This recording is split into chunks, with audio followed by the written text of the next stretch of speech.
On this week's episode of Friend Code, we've got a Tokyo Game Show wrap-up featuring new updates to Monster Hunter Rise and Hyrule Warriors Age of Calamity, the latest information regarding the upcoming Pokémon Sword and Shield DLC, the Crown Tundra, and Sakurai reveals the newest fighter to join Super Smash Bros. Ultimate.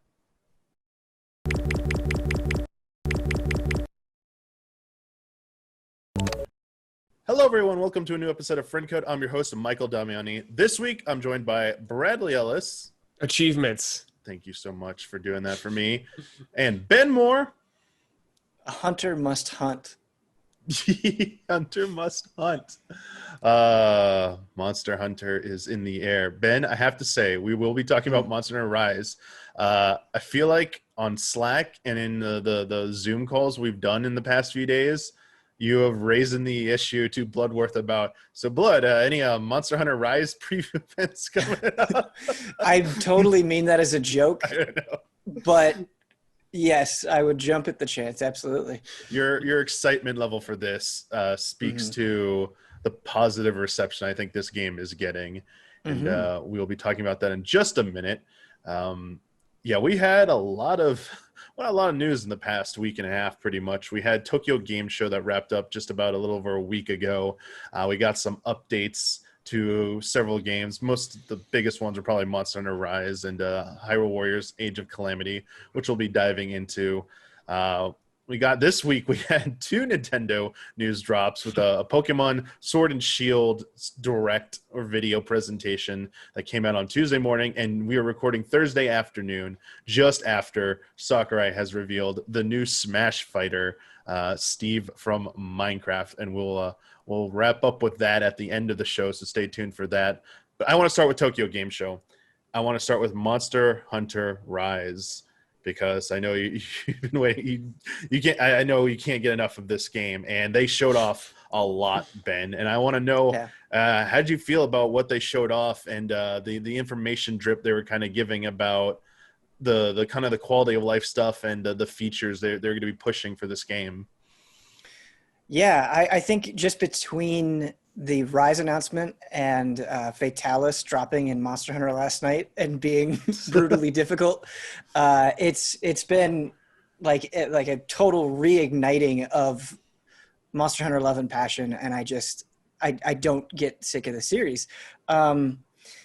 And with Rise, I think the biggest takeaway for me is I feel like there are a lot of directions they could have taken that wouldn't have been as interesting.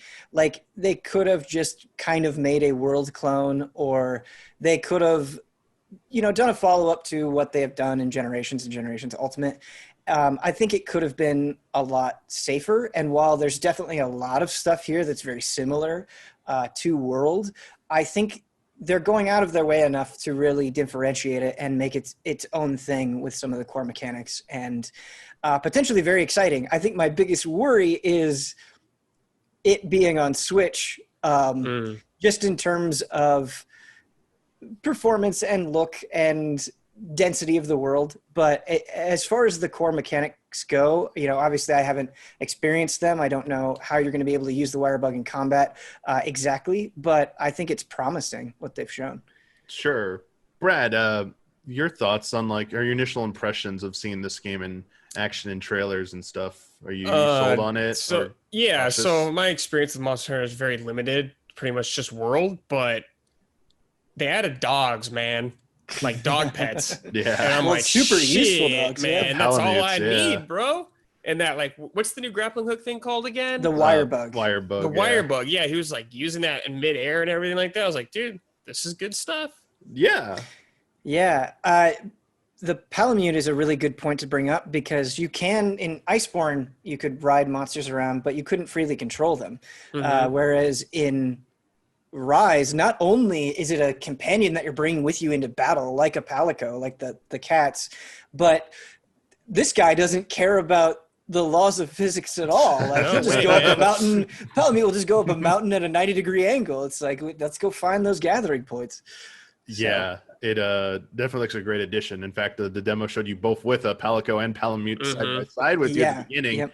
I want to touch real quick about the concerns about maybe it being on Switch and the visual fidelity. They did talk about how it's running on RE Engine. And there are people who have been looking at the footage, and I've noticed a lot of comments about it does seem like a visual upgrade from the previous more traditional Monster Hunters, especially the Tri and its spinoffs and 4 and its spinoffs, essentially. Noticing like reflections in water, better lighting, better draw distance in general.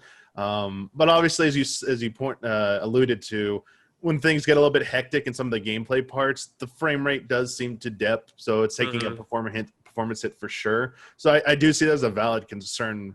But it is interesting that they're getting RE Engine running on Switch with this and making use of that. It's pretty impressive, I think. Yeah, totally. I'm just worried about, like you guys said, sorry, like the multiplayer, just teaming up with friends. That's like my favorite part of Monster Hunter. And I just kind of worry about, you got 3 other buds with you, how it might handle it. But I'm pretty optimistic about it. Well, that's still one of the most annoying things about World is, say you want to go through the story with a friend, you're constantly interrupted with, hey, you have to both, for no reason, you both have to individually go into the quest, watch the cutscene, and then join up with each other. So hopefully it's a little bit smoother in World, or not World, Rise. Yeah. I hope so too. Definitely experienced that a little bit at the beginning of Monster Hunter World when people were trying to help me out when I started off when the PC version came out. I have a few notes about some of the changes that people picked up, or some of the things that are being preserved from Monster Hunter World potentially in terms of quality of life. I'm curious if you like these, or any's raise any potentially red flags. So the first main demo that had the English narrator doing some really good commentary. They start off with a 2-star quest to hunt it's called a Tetranodon, I believe. Yeah, basically the big fat duck monster. That one, yeah. The first thing, great. It looks so. I like stuff like that. They're just goofy, but they look like they won't be difficult, but then like they get you in the most annoying ways too. From my experience, they showed off the item box and something called item box restocking, which is a return, which was first introduced in Monster Hunter World. Yeah. And Ben, I'm kind of curious if you think this is a good thing to keep, or if you preferred the older style of how they handled items and missions. Oh no! I mean, being able to just go to your item box, hit triangle and restock it's just a nice convenience. Yeah, totally. I think there are a lot of streamlined, convenient things that there's no reason not to use them again or make them even more convenient when it comes to minor stuff like that anyway. Sure. Maybe I'll just go through these really rapid fire and then stop me if any of these seem worth saying. Can drink potions while in motion again. I believe that was first in World. The radial menus. Oh, go ahead. Sorry. You can also drink potions and do buffs and stuff like that on the Palamute, which is when you road monsters in Iceborne. You can also I saw that because they mentioned fast gatherings returning, and you can also gather while riding your Palamute, which seems like a great thing to allow to happen. I was saying earlier, the radial menus return. Those just seem like a good way to interface. Radial menu is, I don't know if I would say essential, but it's so much easier than just relying on the classic Monster Hunter bar. And being able to use both in tandem to have something like fighting Fatalis right now. Like I just have a Farcaster set on my bar. So when I need to get out of there, I hit that immediately, but then I use the radial menu for pretty much everything else. Yeah. So it's really, really nice. This one you might have to explain a little bit better. I'm assuming this is like item related. Drop shinies are bigger now to help see them more easily. Oh, sure.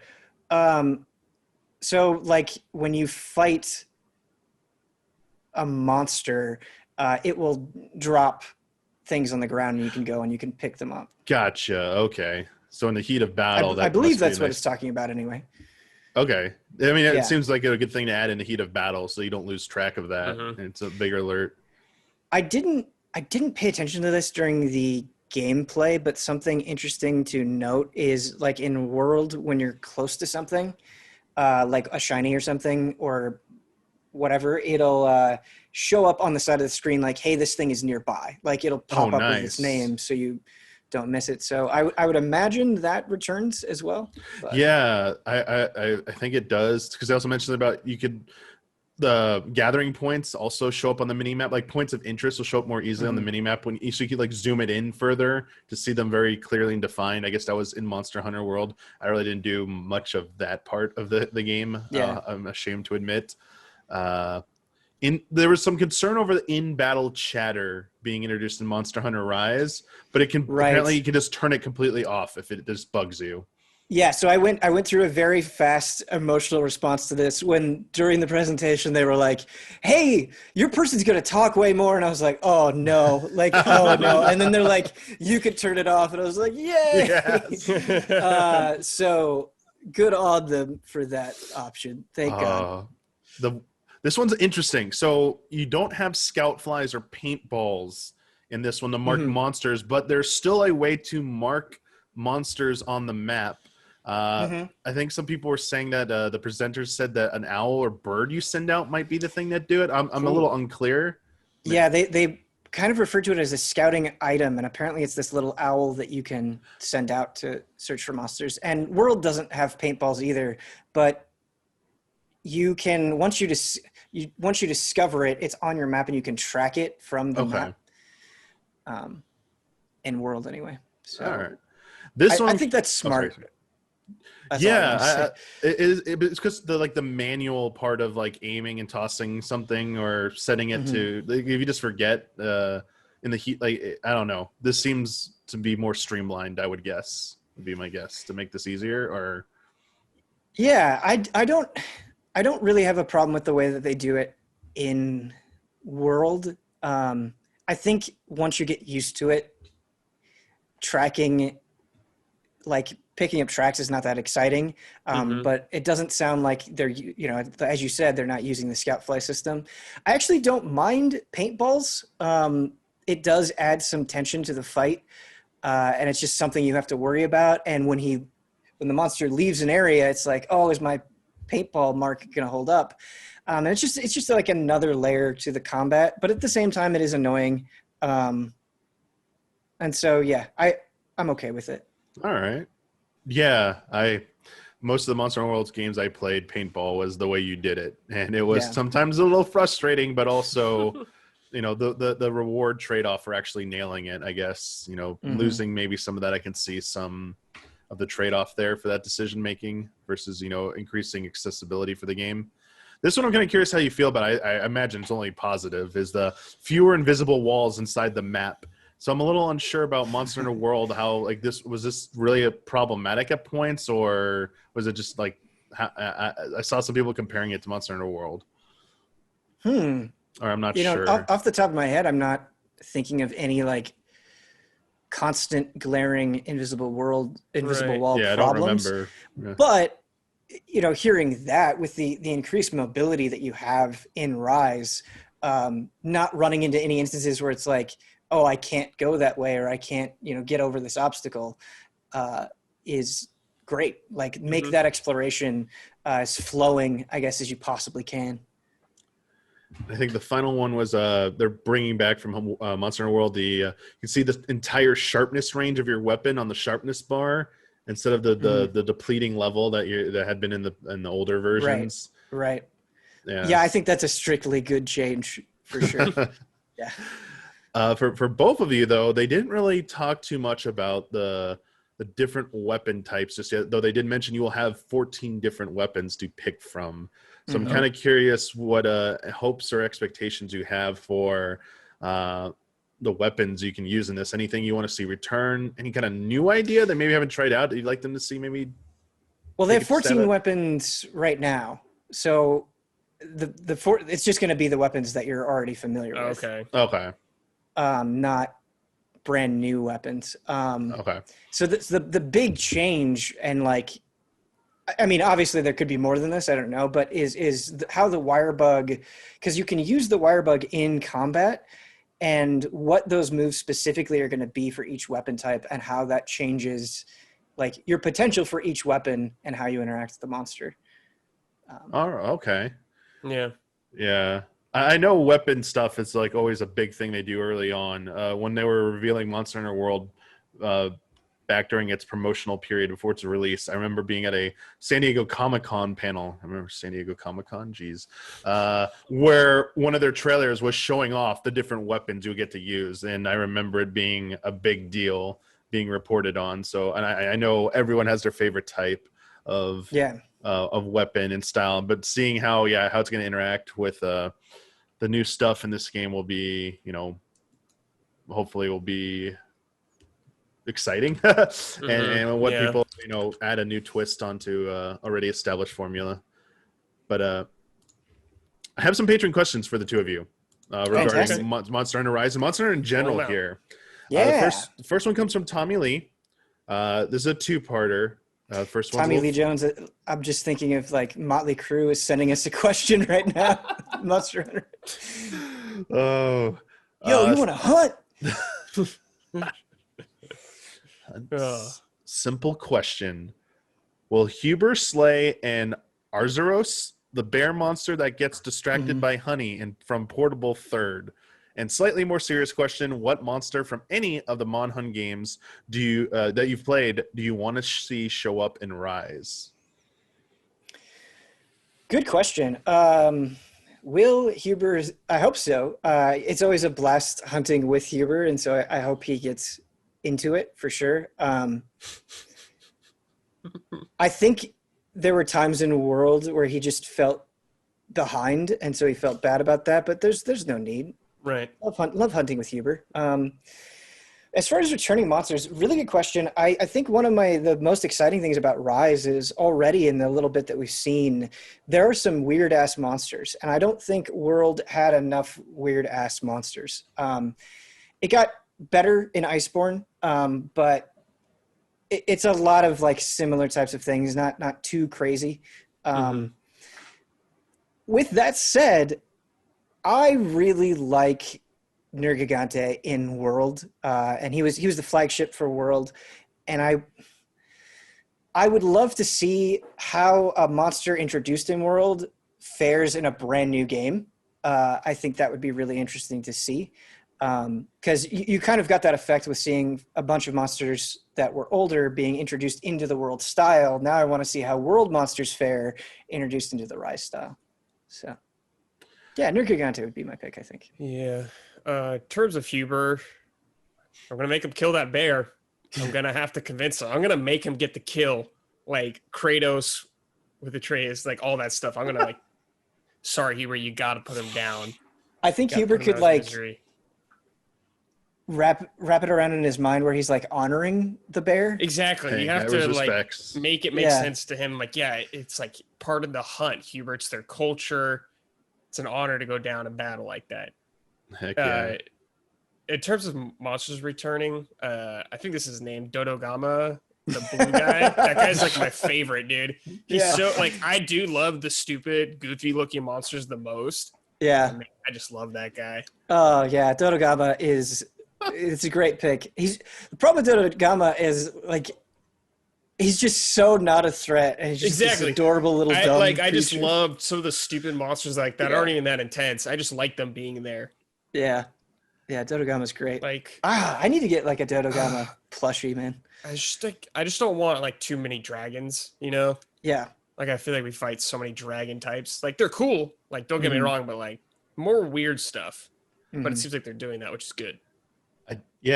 My thing I want to bring up is because I remember hearing something about them planning to bring this type of monster in a world, but ultimately the nature of the world map wasn't conducive to basically like sea monsters. So I'm talking about like the Leviathan monsters, like was it Legiacris or Legiacris. Yeah, I'm Legiacris. not sure on the pronunciation either, but yes, I know exactly what you're talking about. The Royal Rudroff stuff, like the water-based ones. I don't know if they would be.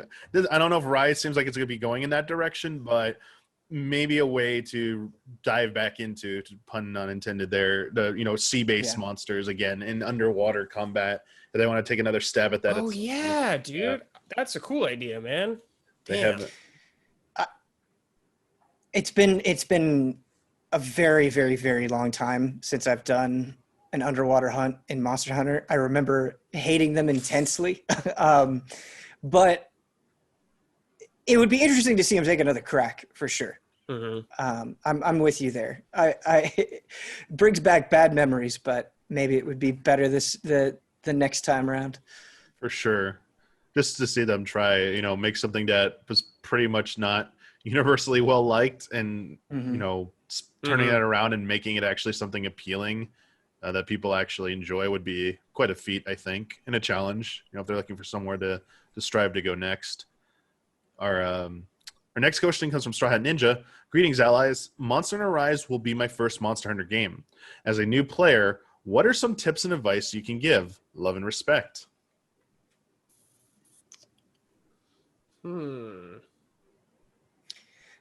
Tips and advice. So a good thing to do, the more comfortable you are with your weapon, the better.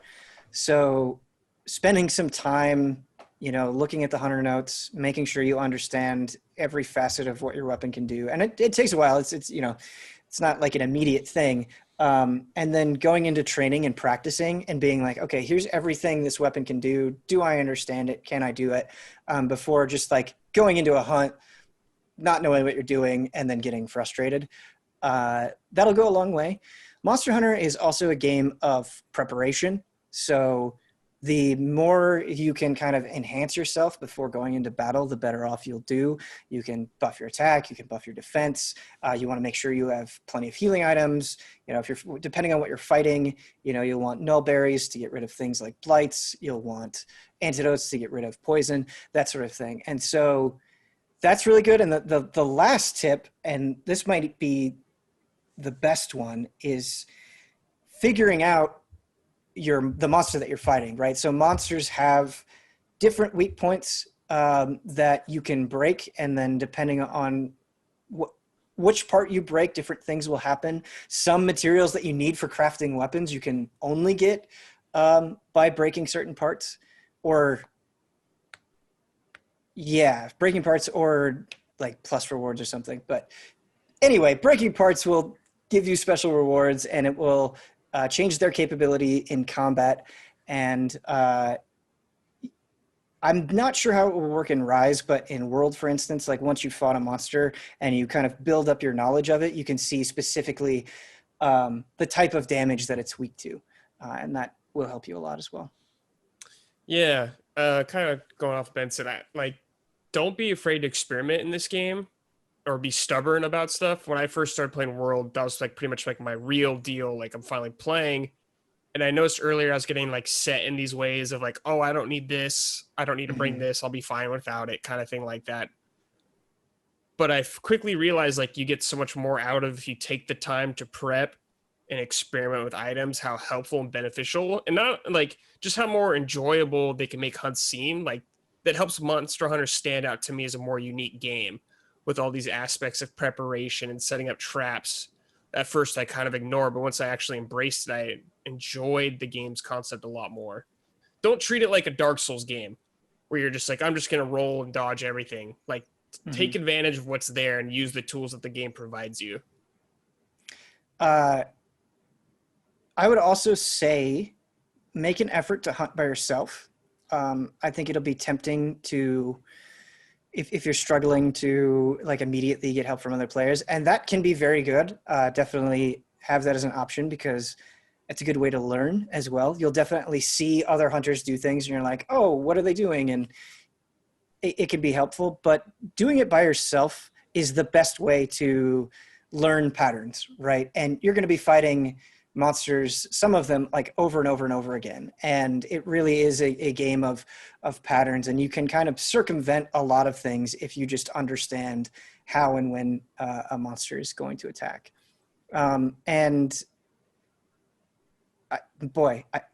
Another thing is use traps. So anything that isn't an Elder Dragon, you can use a trap on. And it's crazy. Like just being able to completely immobilize a monster, like immobilizing a monster or interrupting it is easily one of the best things that you can do. So use traps as much as you can. Good stuff. Yeah, thanks for talking about the solo experience versus joining with other players. I was actually going to ask you about that, which you would recommend. Oh, sure. So that's a very good point to make. We did have one more question from JW Hampton, but I'll just say I think they asked about whether or not Switch Pro would be possible to launch alongside a Monster Hunter Rise. I think obviously it's possible, but I think it's also obvious to all three of us that the benefit it would get from running in higher resolution and better frame rate stability would definitely benefit the game. So I imagine all three of us would be like stoked to be able to play Monster Hunter Rise on a enhanced Switch model, making it look better. I would jump at the chance. And in fact, if the Switch Pro comes out after Monster Hunter Rise and somehow benefits Monster Hunter Rise, I'm going to be upset knowing that, my first Rise experience could have been tainted, enhanced. Silly thing to be upset about, of course, not an actual problem. But I would really love a Switch Pro for this game. That's what I figured. Well, Monster Hunter Rise, we'll probably get more information over the coming months, coming out, early next year. Sorry, it's March what again? Do you remember offhand? I believe I can look it up if you don't. I might be getting confused because I think it's March 26th, maybe? I want to say March 20-something, and it is March 26th. Ben is the winner. There Good job, Ben. So we're not going to be waiting too much longer for this. So pretty excited for that. You say that, and it feels like an eternity. I should be, maybe, not so soon. It might be, we got so much between now and then, actually. Yeah. So, maybe I should. Yeah, we got a big fall coming up. Rephrase that. But I meant to say, Monster Hunter Rise wasn't the only big update we got from a Switch game at Tokyo Game Show. The other big one was Hyrule Warriors Age of Calamity. We got to see a new trailer and a roughly 15-minute gameplay demo. First time seeing the game in action. And Brad, I don't know if you got the chance to check any of this out, but I kind of want to know how you felt about seeing the game in action and seeing that new trailer. So story heavy. Holy crap. Yeah. So if some of the viewers or listeners know, I recently played a little Hyrule Warriors. I haven't played a ton of the game, but I have like an idea of the original one. It looks completely different, but this one looks like Breath of the Wild, which I think is a step in the right direction right away, Damiani. It sounds like Breath of the Wild, looks like Breath of the Wild, like even getting items like Breath of the Wild, like some of the Bokoblin parts and stuff like that. When he was fighting all these Bokoblins, Damiani, I was like, oh shit, he was a lot more powerful back then. Because I'm used to Breath of the Wild, you're fighting like a few guys. Of course it's different because it's a Musou game. But man, so far I've been super happy with how they're handling this. I know you are too, Damiani. Like, this feels like they've been really paying attention to the source material, not just like a fan fiction kind of like throwing Zelda together. Like, I haven't played the game, but it seems like it's actually in line with like trying to tell an appropriate story, lining up with Breath of the Wild, and like just how much is in there and so faithful to the original. Very good point. During our reaction and post discussion, I feel the word authentic, I kept using that. They felt like they're trying to make you believe you're genuinely playing a game that is a prequel to Breath of the Wild and not just some spin-off game trying to use some of the tenets of the original game. I mean, as I said, like the trailer, so many cutscenes, voice, like you got VO from like every major one of the 4 champions. They even teased them in going to try and go pilot their divine beast, alluding to things that need to happen. Just from the get-go of that gameplay demo, like starting off showing Link shield surfing as an attack. I know. And traversal mechanic. Like, I was just like, him using like the Sheikah Slate stuff too in combat. It's so impressive how much they've implemented. Like, it's not exactly the same, but it works kind of the same. The way they integrate it into like a Musa-style combat is just like great. Even being able to jump up and using the slowdown and manually aiming for really shooting your arrows. I'm just very impressed by how much they managed to preserve. Even like the dodge mechanic, the perfect dodge timing, and doing the flurry attack thing after it.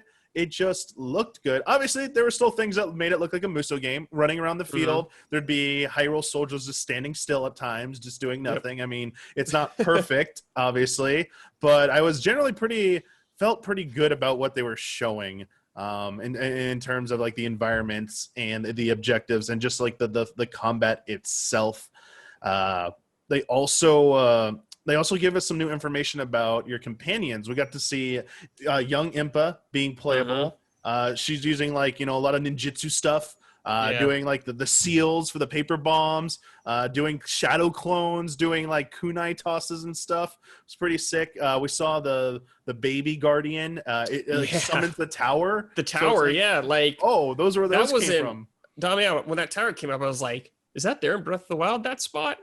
It's like I couldn't tell. I don't know. They threw a lot at us in this, and man, it makes me really stoked to dive into this when it comes out. It just looks like it's going to be a feel good game. Ben,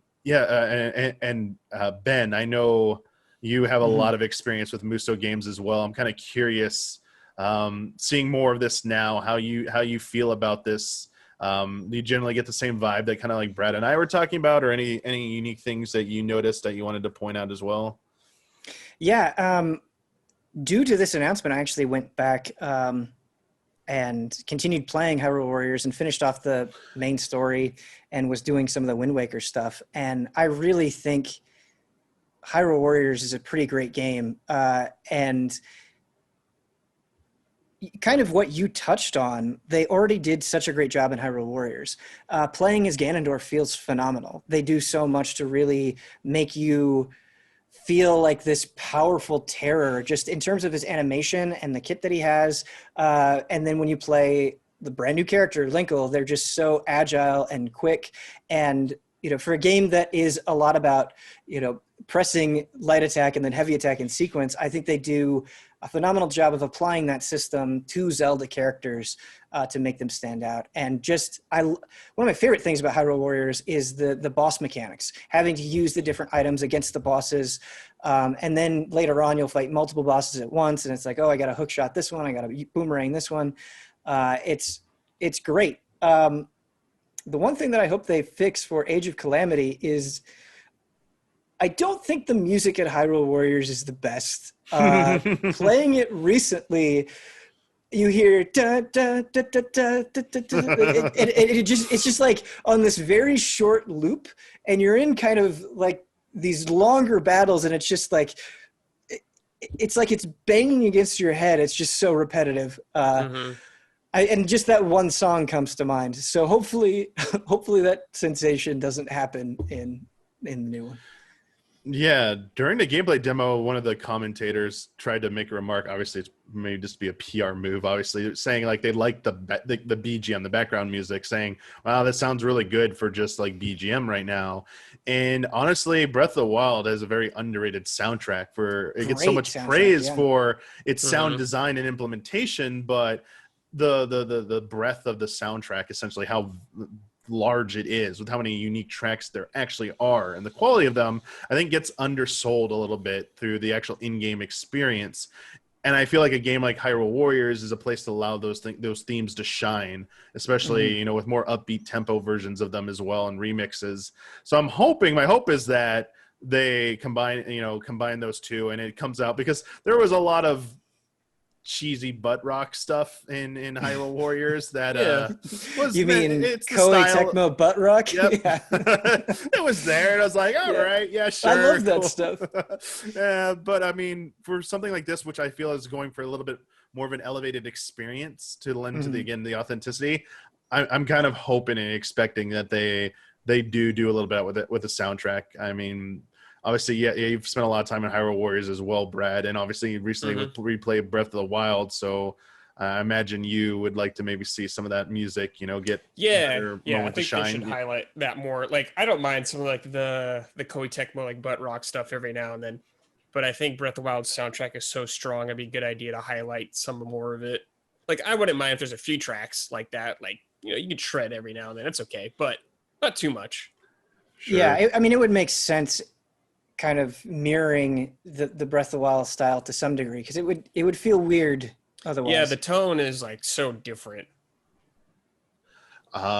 this we didn't get any Patreon questions from this, but I want to ask about this specifically because Ben, you were talking about how the variety of the play styles in the large roster of the Hyrule Warriors and its definitive edition, where it seems like this game, despite them revealing a new playable character, Young Impa, I'm going to guess this isn't going to have probably the largest roster. It might have one of the smallest rosters of a potentially of a Muso game. If that seems like that might bug you, or do you think maybe that is an opportunity then for to make these characters feel like some of the most diverse handling, because their play styles from the trailer at the very least, the 4 champions look drastically different from each other, at least to me. Yeah, I think there is a cynical answer and an optimistic answer. I think the cynical answer is you've got to make room for that DLC and those definitive editions, which are almost certainly on their way. But on the optimistic side, considering the approach that they're taking with this game and the narrative that it's trying to tell, I hope you're exactly right, Damiani. I hope that there's just enough variety with how they play and how they potentially grow over time that a smaller roster is not a huge hindrance. Yeah, they could also add new characters, I guess, that just like die or something. I don't know. True, they could just put in like a major character that's like, they write them off that way. I was thinking, I'm curious about what you think about this. Do you think there's going to be anything in this game that's not in the first Breath of the Wild that's going to be in 2? Like, is this Baby Guardian going to be referenced in Breath of the Wild 2? So here, I have 2 ideas for this. So actually, funny thing, we talked about this on the most recent episode of Friend Code before this, the Breath of the Wild trilogy talk. You remember that? I think that's why you bring it up, Brad. Yeah. I think, if anything, it would be the Baby Guardian. But I honestly, rather than it appearing in the sequel, Brad, I would expect them to maybe do a shadow update or a low key update to Breath of the Wild where they add it into the game somewhere, like it's like Broken Body or something. Sure. Didn't they do that in Resident Evil 2 where you could hear Nemesis? Yes, that kind of stuff is cool. Yeah, so I do like that stuff. And I imagine it would be a great way to encourage Broken people. Body, dude, your little robot body. Yeah, it's like You're you get like, to there's like they had a little tiny cutscene, a little emotional cutscene with maybe a new flashback memory that they had into that or something. Shit, that'd be cool, dude. And I think it'd be a great way to get people to replay it in preparation for Breath of the Wild sequel. I could easily see them doing that, and I feel like that's more likely to happen than this game having some kind of payoff in the sequel, Breath of the Wild sequel. I don't think they're going to go that way, but you never know. I mean, maybe there is something that is revealed here that isn't really covered in the main game, and it's being saved for the sequel. We never know. Not saying it's not possible. Yeah. I wonder if, because part of the fun of Hyrule Warriors is having all these different styles of Zelda mashed together. And when you're doing like Wind Waker stages in Hyrule Warriors, I love that it looks like the Wind Waker, right? So even basic enemies look like basic enemies in Wind Waker. And I wonder, just because of the focus of this game, if there will be an opportunity for that, or if it will strictly be this style. And I'm not necessarily saying that's wrong. I'm just curious, I guess. I think Ben, sorry, Brad, go ahead. You say something? Oh, sorry. I was gonna say, I don't know how it ties in with Hyrule Warriors because I haven't been there, Ben, but I could see them just doing like just its own like standalone fun kind DLC. of thing. Yeah, something like that. Yeah, I was gonna say the DLC is probably where they can get wacky and wild with some of that stuff, Ben, because they're trying to keep this game potentially canonical as a prequel. They just say like DLC is what if scenarios. So it's like Breath of the Wild has a ton of name Easter eggs all over the place, referencing a ton of the past games. Who's to say like they don't like fully embrace that? So they bring some of the like characters from other Zelda games in there just for funsies and create like a temporary new area that maybe it suits a different aesthetic or something. Maybe adding like bonus filters, like here's Wind Waker filter to the game, here's Skyward Sword filter to the game, or something like that. Just for fun. I could see them doing crazy stuff like that with the DLC. I just love in pretty much any major crossover game when they're like the narrative justification is like the most hand wavy thing ever. It's like I don't know, a dimension door opened and now we're here. Portals have been unlocked. Yeah, for sure. Well, that was the latest from Hyrule Warriors, coming out November 20th. So I imagine we'll probably get maybe one more update to this game before it comes out. So it's not coming out so soon. I know, it's like a little just over a month. Big game. Yeah, big holiday title. So I imagine we'll get maybe at least one more update. So who knows what we'll get to see from that. But that was a good showing, I think, from TGS for that. Good stuff. But moving on this week, the first news drop we had was regarding Pokemon Sword and Shield DLC. The second part of the expansion pass, the Crown Tundra. They announced it's arriving on October 22nd. This is the second DLC area after the first one, which was the Isle of Armor. This is a snow-themed region, if you couldn't, glean that from the title. They give some details. You're working as an expedition chief charged with investigating the region. And they gave some bullet points. Here are this doesn't seem like the biggest news blowout, honestly. So I'm kind of curious what you think about the news they did give about it.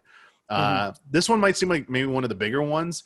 Every legendary Pokemon from every single mainline game will be obtainable in this area via a special Dynamax layer you can access during Dynamax adventures, which are raid dungeons, essentially. I'm kind of curious. Does that get you excited at all, Ben, about all the Pokemon legendaries being in here? I wouldn't say I'm excited. I think it's neat, though. I think it's an interesting gimmick, and I want to see how those Dynamax battles play out, and how challenging they're going to be, because I bounced off the Isle of Armor pretty hard, but I actually committed and went back and finished it off last night. And the final battle that you do there is more difficult than a lot of stuff that I encountered in vanilla Sword. So I'm hoping that the battles are interesting, and it'll be kind of fun just doing all of the legendary battles. Like, I think it's a neat thing. Is it the most exciting creative thing I've ever heard? No, but I think it's somewhat cool. Yeah, I think it's also a little bit in response to, the earlier on when there was concerns about cut Pokemon and stuff like this. This is just another good announcement for them to say, hey, we understand, like, check this out. We got all the mainline legendaries here.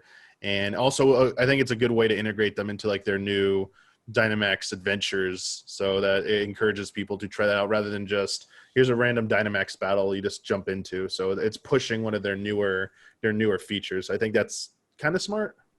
You know what hurts it for me a little bit, Damiani, is while fighting the legendaries will be really neat, I think part of the joy of legendaries comes from the buildup that they have and yes. kind of learning about their stories and how their stories feel very specific to whatever region you're in. Whereas this is just going to be kind of like, or from the sounds of it anyway, it's just going to be like a face-off, and that's fine, but it kind of removes the specialness of them. Not that legendaries have felt that special in this generation anyway, but still. Yeah, you always at least had that to look forward to, and it was kind of a staple. And even if you strip that away, how meaningful will these encounters be? It'll be interesting to see people's reactions to that. That's a very good point, Ben, for sure. They also revealed that they're going to do something called Star Tournament, the Star Tournament, not plural, which features double battles where you get to team up with the gym leaders and trainers from the game. So you can pair up with any, like Nessa, you could pair with Marnie, you could just, team up with Milo. It's like any one of these you can team up with potentially from, I think it's from your respective Sword or Shield game that you encountered. But they also added that you will get new insights into the NPC you pair up with to learn more about the character, which I think that's a pretty important part, especially what we're just talking about with legendaries. This is maybe the missing ingredient. Yeah, Damiani.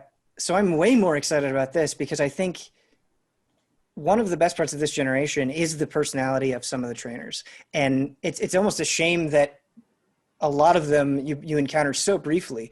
And even in Isle of Armor, I think Mustard, the sort of master of the dojo, is just so much fun to be around. that having more opportunities to kind of highlight this super strong aspect is great. Yeah, hopefully it won't be underwhelming, and that you do actually get a chance to get some meaningful interactions or at least smile at them in some way. But yeah, I'm excited about that. We will see if it lives up to that. They had some like more business announcement type stuff. A physical version of both Sword and Shield with the respective expansion pass is bundled together. So a physical copy will be coming out on November 6th. So, just in time for the holidays. So, that's also going to be a big holiday title push for them as well. A little touch of nostalgia here. They're going to be giving away 8 versions of Pikachu that will be wearing a different hat that will be coming soon. The first one, which is now available, features a Pikachu wearing Ash's hat from the anime, available in Sword and Shield. They revealed the code for that. Just it's like, I guess it's just like a free thing they're doing just to like celebrate that. And then like they also showed before I get into like the Pokemon Home stuff, they wrapped up this presentation by showing this this anime opening style music video for music from Bump of Chicken. If you are Tales of fan, Tales of the Abyss, they did the theme song for Tales of the Abyss and a lot of other anime. They're like they've done a lot of anime opening music themes. It was like nostalgia times 1000 in that music video. It was very interesting to see them do that because they for as much where we started off with Pokemon Sword and Shield, the quote unquote controversies surrounding and stuff, to kind of like bookmarking or the bookending this with this very heartwarming kind of gift, I would phrase it, because it's like there's no purpose for it other than like we're just like want you to feel good about Pokemon and remember the good stuff about Pokemon, and seeing the overwhelmingly positive reaction to this video. I don't know if you got the kind of like the same vibe from it, or got did you enjoy it? Did you even check it out? Or I didn't even see it, unfortunately, but that sounds really cool. It's a lot of Easter eggs in there covering like the entire span of the Pokemon history in there. So it was pretty good, like 3-minute thing. So a nice thing, but we don't have to linger on that too much. But this is the last business update they had before going to the music video was how Pokemon Home and Pokemon Go and Pokemon Sword and Shield interactivity finally going to be happening by the end of the year. Essentially, you could take Pokemon and Pokemon Go, transfer them to Home, and then transfer them into Sword and Shield, and vice versa. There are restrictions, so there are some Pokemon from Go who cannot be transferred to Home. Period. There will be some restrictions on that. Pokemon sent to Home from Go cannot go back to Go. So once you've transferred a Pokemon from Go to Home, they're out of your Go roster. You have to go get another one originally. You can't like keep that one. And finally, in order to actually import Pokemon Go Pokemon into Sword and Shield from Home, you actually have to have either caught or have it in your Pokédex, registered in your Pokédex in Pokemon Sword and Shield before it'll be allowed to come in. So you can't just grab something you've never encountered or registered before. So there are some restrictions, but I guess this is a big deal because people in WAME know this wasn't in place yet, but this is finally happening by the end of the year. So I didn't know if it seems like a big deal. I don't follow Pokemon Go too much anymore, and I saw there's some other update happening to it. I think got some people concerned about the future of Pokemon Go that I'm not really too sure about. Some bonuses were being no longer going to be happening for it, so it sounded like maybe this is good news finally for some people with Pokemon Go and Sword and Shield and Home users. I have a pretty rough cycle with Pokemon Go where I feel like every 6 months or so, I kind of get into it for a little bit and then I get bored and I drop it, and then I get into it for a little bit, get bored and drop it. But the interaction between the two games might be another reason to hop back into it. It's at least got me interested. There's going to be a mystery gift, Pokemon unique to each version you can get if you do the transfers each way. So they're offering stuff like that as well. The only way to get those special versions of Pokemon as well. the metal one, the Metal Mar or whatever. There's like a Meltan. Meltan. There is a version you can bring into. You'll get in Sword and Shield that will have its like Gigantamax version exclusive. Like you can Gigantamax it, and does this crazy like metal spike attack for its like ultimate ability. Maybe to wrap up, maybe this like Pokemon Sword and Shield DLC. I have a question from Snivy Link. They basically said the Crown Tundra update looks so nothing. I wonder why they didn't do a huge info blowout, unless that's literally all there is to it, which would be so disappointing.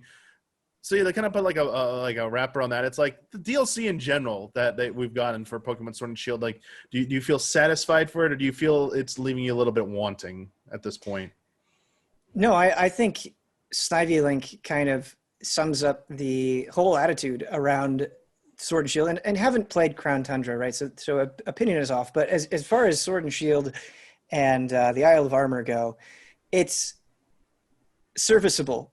There is enough going on that if you enjoy Pokemon, you can suck some entertainment out of it. But as you're playing it, you get this nagging feeling that it could be so much more. There's really nothing about it that makes you feel like it's truly going above and beyond in the way that a series of this level of success and popularity should be. So no, I agree. I think it is. It falls into that category of I want to play it, but I do not expect very much. I'm curious if there's anything that you've seen them done in the past that they could have done as some form of DLC that would have made it seem more attractive to you, to get you would make it more of a must play potentially, or is that there's nothing really that you've seen that I'm curious. Yeah, it's a good question, Damiani. So like in Isle of Armor, I think the story is charming and likable enough, but what you're actually doing is pretty immensely boring. Like you go and you have to just find mushrooms. So you run around and go pick up some mushrooms, and then you need to do basic battles, and then you need to find some nectar. And so you run around and it's like, oh, not the nectar we need. Let's go over here. Not the nectar we need. And it's just, it's okay. Right. It works. It's not particularly terrible, but it doesn't feel like there's really anything going on where you're like, oh, that was a really creative idea in terms of like what you're doing or how you're interacting with the world. And so I think more than anything, that's what I want, right? Like I want to play a new Pokemon or Pokemon DLC where it's like, wow, this is really making me change the way that I'm thinking about how Pokemon functions or works, or just some sort of twist. It just, a lot of times it just feels way too basic in format. And there are good ideas there. Like in Sword and Shield, you have gyms where there's some gimmick to them where it's like, oh, you have to kind of do this thing in order to make it through the gym. But the thing that you have to do, the puzzle you have to solve is just so simple that it again, it just never really feels like it capitalizes on its own potential. I see. Yeah, that makes a lot of sense. It also, this question also gets me thinking about just ideas they could have done to make you want to go back into even like the older areas and a new way to experience them. Like they'll always, the one I always see come up, and I mean, it seems brilliant, but it's not like the most original idea. It's just adding Pokemon Snap functionality to the game, so you just have to like go through the regions and do like this is Pokemon Snap type quest thing. Sure, Damiani, that is a really good idea because that would fit well, or seemingly well, with the way Sword and Shield works, where you're running around and Pokemon are constantly popping up. If you had the added excitement of like, oh, this thing popped up, let me snap a picture of it, that could be potentially super fun. Yeah. Good idea. Yeah. I don't know about like me. I'm struggling to think of any Pokemon game that had difficulty settings, like even a spin-off game. Black and White 2, I think, has difficulty. I think that's the one I did not. I've not played Pokemon Black and White 2, but I believe it is difficulty setting. Yeah, like just because some people complain about sometimes the story experience, like playing through that, it's not particularly challenging or indicative of play you get maybe in like the multiplayer experience. So maybe having AI that pushes back, like trainers that push back a little bit harder, use smarter selection of moves, or their Pokemon lineup is a little bit more catered to countering you. Like they can obviously the game knows what you have, so they're like, let's make it a little bit more challenging for you, stuff like that. I always wondered if they'd ever. I mean, obviously, I don't think that's in the spirit of like the story of Pokemon. It's not supposed to be particularly challenging, but just as an option, I don't see just like when people complain about Dark Souls, put an easy mode in there. It's like, I think the opposite. That's like Pokemon, put a hard mode in there. Like, oh, that's sacrilege. It's not supposed to be hard. What are you talking about? But I don't see the harm in it either. I think it's not even so much about challenge, and although that would be nice and would be appreciated by a lot of people, it's just when they do add something, it just always seems like such a flaccid idea. Like Dynamaxing is not that exciting. Like it just isn't. I think it is cool seeing a giant version of your Pokemon, and Gigantamaxing, it's cool seeing visual differences, but it doesn't really change how battles play out all that much. And I think it's not even so much challenge, but introducing something where it's like, all right, this is truly a new facet to how Pokemon battle. Like, just something different to think about, I guess. But I didn't play too much of it, but to me, they felt routine and really expected.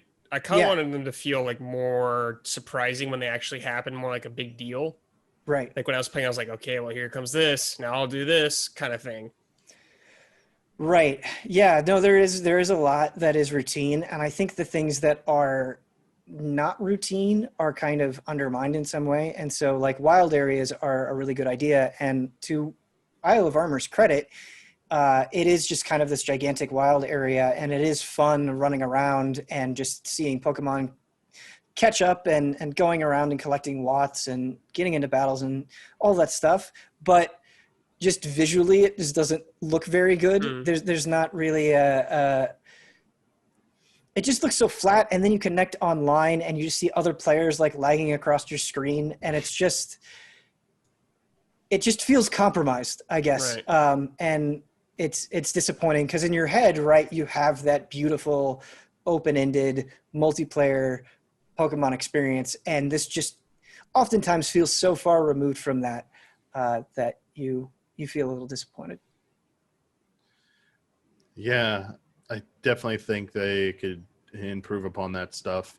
I feel like another thing they need to work out is just finding more for you to do that's meaningful in the game, that's not strictly about the core fighting Pokemon slash, defeating gym leaders. Like side activities, like something like running your own shop or something like that. They've kind of jobs, stuff like that. They've floated that might be a possibility, but it really hasn't. Like they have, like, they always come out in the form of like side quests. They're like these almost like other ways to earn more cash or experience. It's nothing significant. It doesn't have like a really good payoff most of the time. Heck, even like the concept of you being able in an online environment becoming like the gym leader if you do well enough in a week or something like that. So like this week you were the one who defeated the most people in this gym ground or whatever, and you did for the next week or whatever, you will now be that temporary gym leader, and you get to enjoy some perks, stuff like that. That's something that Go does that a lot of people really cling to is that idea of kind of taking over territory. Like, for as much as people complain about Go, I think it was able to engage people with Pokemon in a brand new way, and I think that sensation is absolutely what people want out of the main series, because like the things that they do add just completely lack any sort of long-term appeal. Like camping with your Pokemon, for instance, sounds like a really fun time, but whether you're making food or just like playing around with them, it's fun for a little bit, but then it just gets tiresome super quickly because there's just not that much going on. It's just not that engaging. I definitely agree with the camping stuff for sure. I feel like there's elements from Go, there's elements from even Let's Go, Pikachu and Eevee, and elements from Sword and Shield that I feel like if they could borrow some of those elements and mix them together, that would be like a good foundation. Them splitting them off in these three separate experiences, I think I mean, maybe. I mean, I don't want to like say I know more than the developers, obviously, but it does feel like there's something there. Like this, us talking about like the Go concepts that could benefit the multiplayer experience for the mainline games would absolutely be there. I don't think they should seriously consider looking at like some of the stuff from Animal Crossing. I mean, Pokemon does not need to become Animal Crossing, but there's a lot of stuff, extracurricular stuff that could be borrowed from like the the Animal Crossing philosophy. I feel like building towards long-term goals, essentially, that would make you feel like you need to stay in the world of Pokemon, because the whole thing is you're supposed to be attached to your Pokemon. You're supposed to, feel like a good relation and bonds with them. As Hubert would love to say, bonds. That is something I feel like after the story is over, it's harder to feel something like that. And I don't know if this DLC is really selling that concept or making you feel like you need to really be invested. Like it's just like, I just want to finish this and be done with it. I don't know if it'd benefit from that. Almost like, I don't want to say game as a service type thing, but something that keeps you coming back more often. Sure. I don't know. Man, we could do an entire episode of things I would change about Pokemon. Sure, for sure.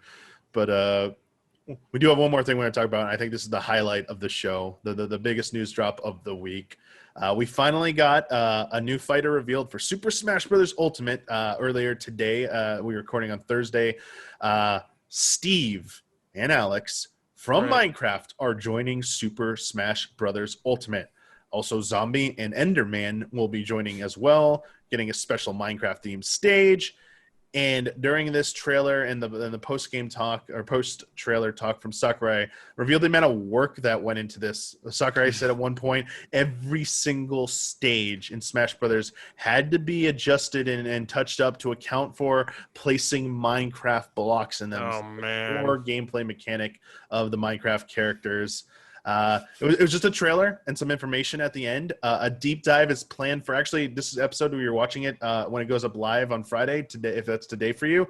Tomorrow, October 3rd, they're going to do the deep dive, which makes me feel like the release date isn't too far away. But you two were not on the live reactions this morning. Blood and I did that. So I want to get your impressions. And were you excited about this? What did you think when you saw the Minecraft reveal? I get it.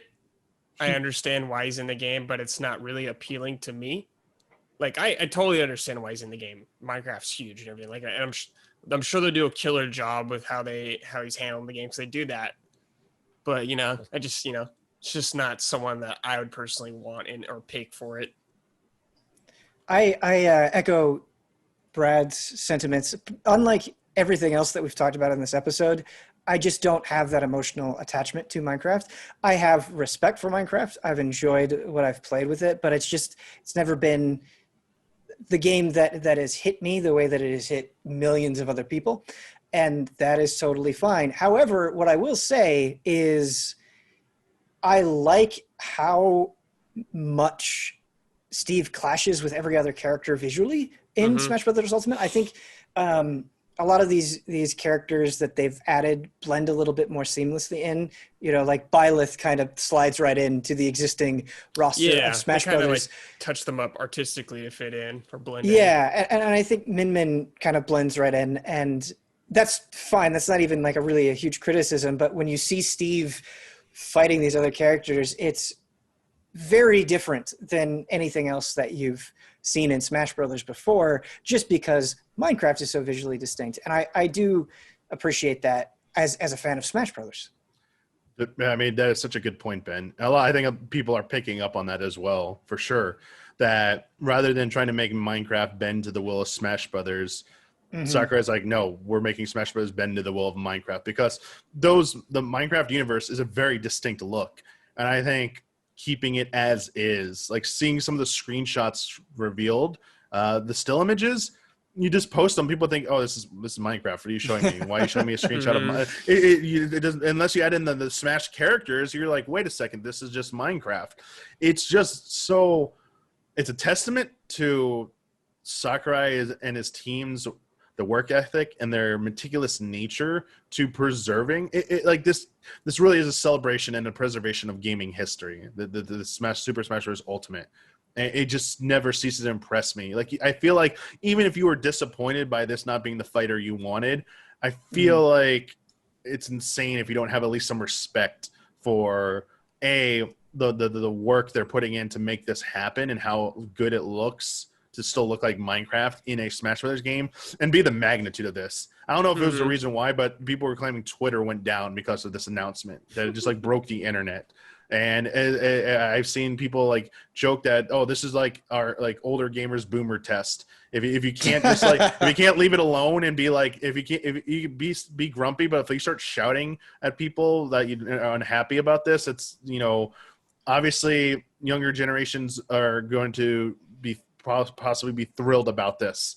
And Smash Brothers is about covering all of gaming, and Minecraft's a huge piece of gaming. And to just say this wasn't a big deal, even because it's not the fighter you wanted, you feel free to be disappointed, express the disappointment. But man, again, it's you got to have some respect for what's being done here. Holy crap! Sure. And we talked about how visually different it was, but I'm honestly super interested to see how the mechanics play out and how that changes a battle. Like, being able to just place blocks down, I can imagine people doing crazy stuff with that, both like defensively and offensively in a fight. And I have no idea what's going to happen, but I think there's so much potential there. And I'm curious to see, like, especially top players experiment with that stuff and the chaos it will bring. For sure. I can't wait to just like try this out and see how they play, because a lot of their movements and attack stuff, like it's, you know, it's not by nature and design, it doesn't look as fluid because it's not supposed to. And like their short range weapon, it's going to be like, you know, interesting to see how they play, because the more unique of a fighter in Smash, I think the more fun and intriguing it honestly is than getting another like sword user or something that's just like, we know how this is going to be. Like, there's really no mystery behind it. Kind of adds the mystique of the new fighter, increasing their the anticipation for it.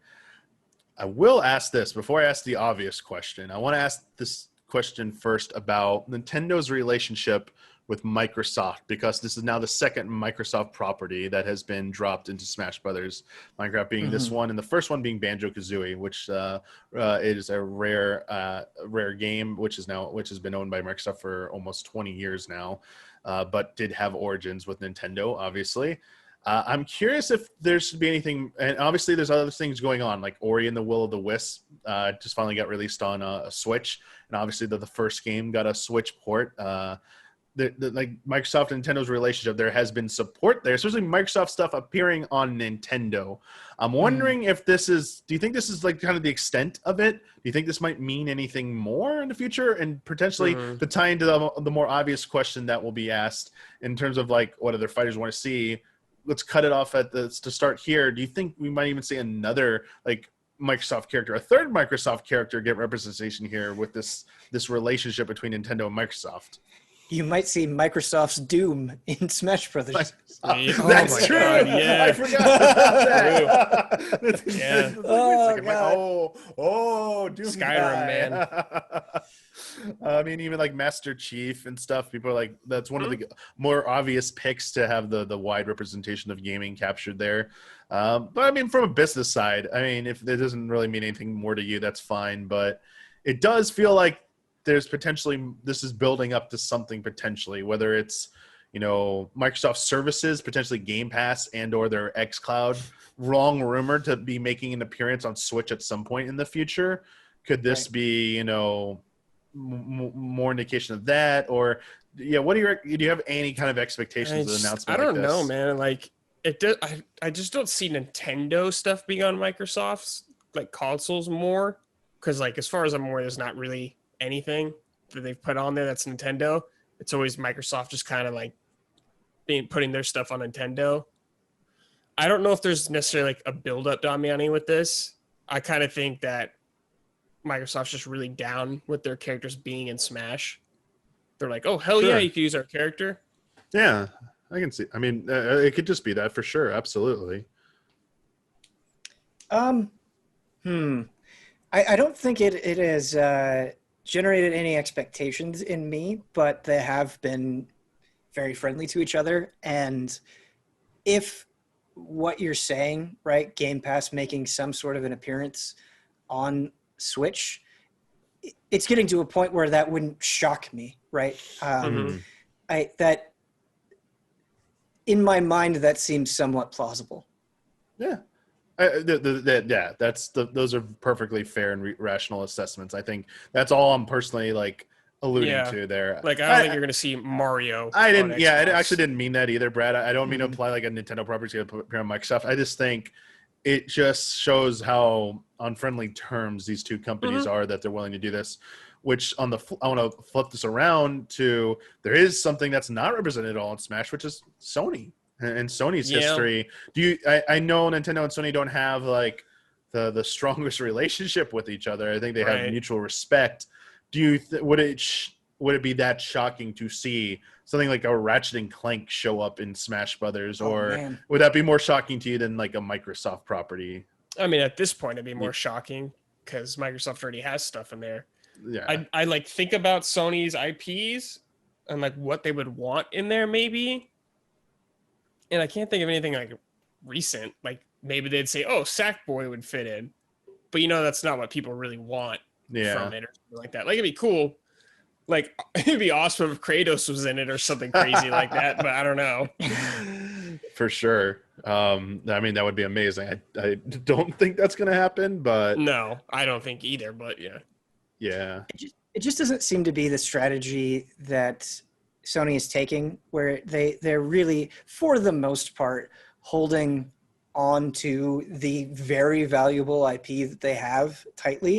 And then they're cross-promoting between their own games, right? So you'll have like Sackboy dressing up as Kratos or something. And they do sort of like internal promotions and things like that. But the vibe that I get from Sony, and it makes sense, is we've got characters you want to see, and you have to be on our system to get that. Of course, there's things coming out on PC, but generally, I think you get what I mean. Yeah, that made me wonder if they would ever like maybe put Aloy if they picked someone for Smash that's already on PC or something like that. Because like you won't get the main game, but you can get like the character represented in it, maybe. Sure. I want to wrap this up with the obvious one. There's 4 more fighters to be announced. As of now, no delays. They are still technically due out by the end of next year. The rest of them. I actually misread the room on that one. I thought the announcement that Sakurai would have a brief statement following the reveal. I took that as potentially bad news was in the air, but it was nothing but actually positive vibes. So completely misread that. So there's only 4 more slots, and I'm kind of curious to manage expectations. Some of your expectations. Obviously, everyone has their picks they'd like to see. With those 4 remaining slots, I feel like there's just too many. Even if you want to like the things that people think are essential, there's too many. They will not all make it in for sure. We've gotten Hero, Banjo, Terry, Steve. Like it could be anyone. It could honestly be anyone. I mean, there are things that make sense to different people, but is there maybe one you think that would be you really want to see happen? Anything's possible, obviously, but one fighter you really want to see. Well, as far as like really want to see, and I think is very plausible, I would love to have a hunter from Monster Hunter and a Monster Hunter stage. I think what they did with Rathalos in Smash was already really, really cool. So there's precedent for it, and I would love them to just go all in. But there's a ton of characters to pick. Yeah. Obviously, like Sora would be awesome or something like that. I'm surprised. Like I'm kind of surprised Dante's not in this game at this point. Man, with Dante Bayonetta face off, man. Yeah. I mean, I could see them doing maybe a new character from Breath of the Wild 2 or whatever. Something tying on with that game. Good pick. But I want the final character to be Geno. Just the final one to finally be Geno. It's not going to happen, but that's what I want. Man, the long rumored prophecies foretold. It's so funny because that would generate so much buzz, but in the grand scheme of far-reaching impact, it's one of the like probably the least impactful in terms of. They're putting like Min Min in there. No, I know, Who cares? but like Steve, like Minecraft's huge. Yeah, of course. It's like the massive reach for that. But it's like, would be a huge headline for people who are in tune with that. But the broader audience at large, I think, be like, who, what? I don't think you can expect every one of the next 4 characters to have the reach of Steve. Oh no, yeah. Give us the Boober pick, man. You got the Zoomer pick with Steve. Now it's time, right? Give us the Boomer pick. The Boomer pick. Quit messing around with Fire Emblem characters. Like, let's go. Yeah, I'm with you. I feel like I really hope the last one is a big surprise. And is one of the bigger announcements in terms of being special, I would say. Let me phrase it that way, being a special announcement that has a lot of appeal in that regard. I do expect at least one of these 4 is going to be another first-party character. Yeah, I feel pretty sure it's probably going to be another Zelda or Pokemon character. I don't think we're getting another Fire Emblem character. Not another Pokemon I'm pretty sure it's going to be Pokemon and Zelda just have so much just not another Link or Zelda, please. Just please pick a unique. Yeah, it should be like a brand new character or something, or for sure. I see people already say, "Well, Zelda's got so much representation in Smash Array." I'm like, yeah, Link, Zelda, and Ganon, but there's so many diverse characters in that series that just aren't even in there. Period. And I'd like to see just one of them get in there, like Impa or something. Young Impa. I was just gonna say that Young Impa. Let's go. Yeah. I was half expecting today to be an Age of Calamity like character, like Young Impa or like the 4 champions somehow, some weird way they'd work them together as one character. I was halfway expecting that. I would not be surprised by that. I'd be a little bit more disappointed by another Pokemon character. I think Pokemon is fine with what they have in there. Yeah, it's enough. It's enough. We should another Fire Emblem character. Yeah, sure. Just one more. Nintendo. Just one more Fire Emblem character, and that's the perfect amount for sure. I just feel it's like anything's possible, but it's also you feel there's some kind of like a little bit of sadness that this will come to an end. I don't expect them to extend beyond next year or this fighter pass. So 3 or 4 more slots for crazy picks. Thinking of all the things out. Obviously, you said Dante. You said Monster Hunter characters. People want Crash, some like legacy characters from back in the day. Crash would be cool. Even though it's not a Sony IP anymore, that would still be a great representation of like gaming as a whole, and even a Sony era. You've thrown around some crazy of the more Square Enix characters who might be in there: Gino, Sora, Chrono. Who knows?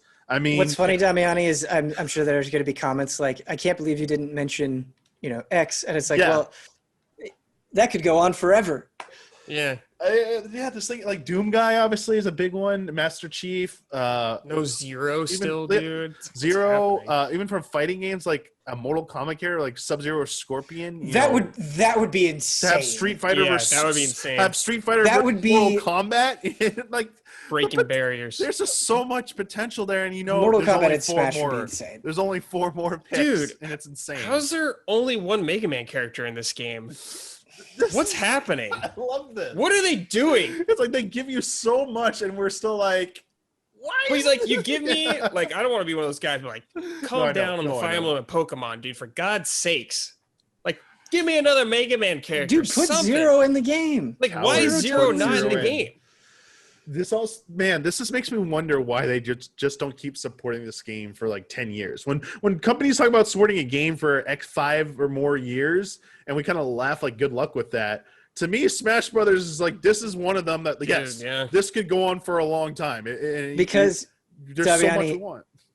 Sakurai is barely clinging to life as it is. True. And he's done after this, dude. He's like, no more. He will just like fade into the heavens as soon as like the last character is out. Dude, what if it's like, isn't he friends with Kojima? What if it's just Sam Porter Bridges and Smash? Oh my god. Holy shit. You just throw packages at people. Yeah. He just puts more packages on his opponents so they can't walk, so they're just like slowed down. I'm kind of super like, into I'm thinking this about idea. the goofy, fun stuff he could do with it. Yeah. I mean, it's in the realm of possibility, but that is true. Sakurai does look like being a little overworked over there with this this series and Smash Brothers and Ultimate specifically. I feel like at one point he was almost subtly maybe throwing shade at the corporate end of Nintendo with this. Is like, hey, like I love and respect Minecraft, but this was also kind of like Nintendo's pick and maybe not my pick. I don't know how much of it is like maybe he's getting to a point where it's like, okay, this was a ridiculous ask. I made it happen. Look how awesome this is. But can you stop asking me for ridiculous picks that make my life hell? Like, I feel like as impressive was talking about reworking the stages, holy crap, having to do that much effort. I think he was pointing out, like, do you understand the absurdity of this request? I'll make it happen, but just know what you're asking next time when you call for some crazy collaboration like this. Tell me, you know, it'd be easy to do. Gino would be easy to do. Gino would be easy to do. Real easy to do. I think this is just all saying that Sakurai is a boomer as well. He's one of us. Yeah, he is. And he's like, I guess I'll put Steven. Yeah, he's like, okay, fine, Exactly. Minecraft, sure, I'll do this. But yeah, we'll see. It was a pretty decent gap from June to October for the announcement. So I still feel... well, nothing's going on this year, so yeah, Yeah, weird. no big deal. I still would wager money that I feel bad betting against Sakurai. I feel like the dude will do, and his team will do everything possible to hit their targets. But I would also not be surprised if one of the fighters slips out of next year into 2022. And I would not feel bad about it in the least. Oh, yeah. I would be like, man, take the time you need. The longer this party goes on, the better it is. Like, I love it. I don't want it to end. In terms of giving me what I want, I feel like Smash Ultimate succeeded in that a very long time ago. Yeah, it's insane. So it's all right. It'll enjoy it now because it'll never be like this again, probably. He's made that point several times. You know, maybe just sneak in, break the targets. It's like the one thing I feel like is just perfection. Is just break the targets. Sakurai, you've done a really great job, but let us break the targets, all right? And they all need to be unique themed to each character. Exactly. I don't think that's going to happen at this point. It'd just be generic like versions for each character. Anyway, I think that's going to do it for this episode of Friend Code. We could spend all day speculating about the future of Smash Brothers, but that is going to do it. I think I want to give a heads up. I think next episode we're probably going to unless there's new major news announcements, I feel like the next episode will be about Super Mario 35, which just came out today. Have had no time to spend with it, so that's why it was not covered on today's episode, even though it's now out. Just way too busy, and would like to actually spend a decent amount of time with that. Also, Animal Crossing got some Halloween updates. Would love. I gotta check that out. Yeah, would love to talk about that. So probably next episode will at least be the Halloween updates for Animal Crossing and Super Mario 35, just to give you a preview for that. Thank you to everyone who submitted a question for this episode of Friend Code. If you want to submit questions for consideration, you need to be a $5 and up patron. The week we're recording, I'll make a post calling for your submissions, and we'll get a few of those in there each time. So thank you for that. Generally, as a $5 patron, you're also part of our early access tier, so you get episodes of many of our shows and several of our shows and podcasts, I should say, early. So thank you for supporting us in that way, and for everyone else who watches this publicly on Friday, thank you for supporting the show. We also have some shout outs for the month of October. So I want to give some shout outs to head over here. Sorry. Shout outs to Elthanis, Greg the Dark Knight Kettering, and Caleb Togi Crawford. Shout out and thank you so much for your support. Thank you, both of you, for joining me today on a very hectic week for all of us, I feel, to talk about all these news. So thank you, Brad. Thank you, Ben, for joining me. It was a pleasure. Yeah, always. Awesome. So until next time, everybody, may the way of the hero lead to the Triforce.